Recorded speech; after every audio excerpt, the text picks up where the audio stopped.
friends, welcome to Anna's Pastry Kitchen. Today I'm making rice pudding.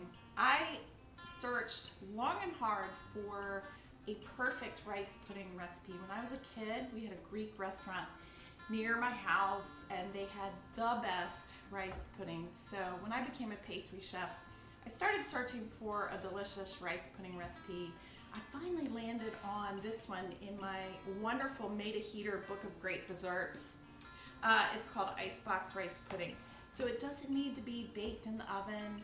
You just cook the rice on the stovetop in milk, which I'm doing right now. I've got 4 cups of milk and 3/4 cup of rice and sugar and a little bit of salt, cooking on the stovetop.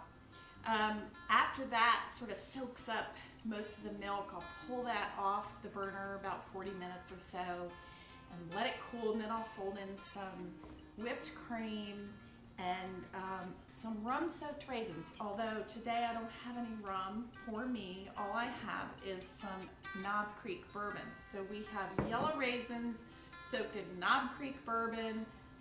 Delicious. I've already tried one. And finally, I just want to say that this recipe also calls for a little bit of gelatin. So we'll soften gelatin in some water, and then we'll fold that into the rice and milk mixture after it's cooled.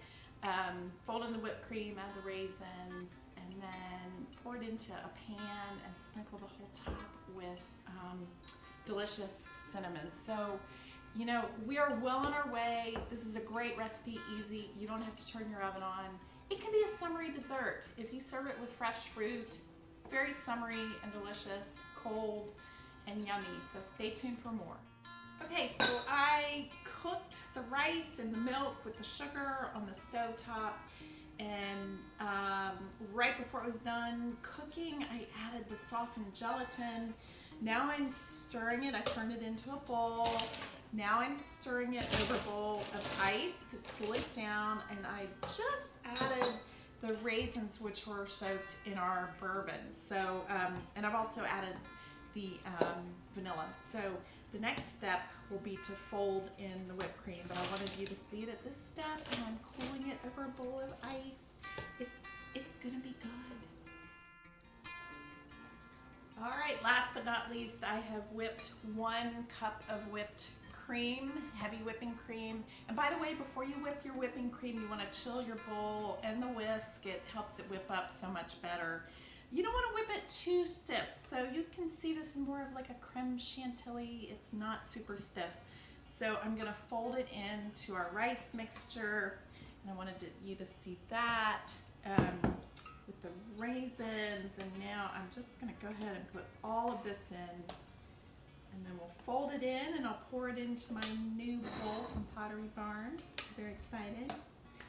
All right, and I have this great spatula that's nice and wide. It's so good for folding. So with folding, you want to be gentle. Go around the edge, come through the middle, turn it on top of itself, and again,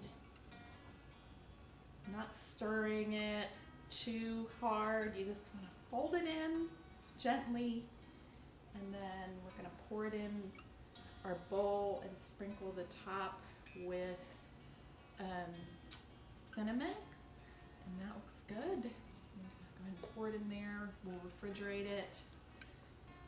It's going to be really good, you guys. So here we go. Rice pudding, not too hard. Don't have to turn the oven on. With that bourbon or rum, it makes a real special treat. So here we go in the bowl, and I'm going to sprinkle the whole top with cinnamon and then refrigerate it. Really should set up for a few hours. That gelatin will help it sort of firm up just a little bit. And like I said, you might want to serve this with fresh fruit. Make it kind of summery. It's also a good winter dessert. Why not? And there you go. Rice pudding, ready to go in the fridge. Thanks for joining me, everybody. It was really great to be with you today, and I hope everyone is doing well.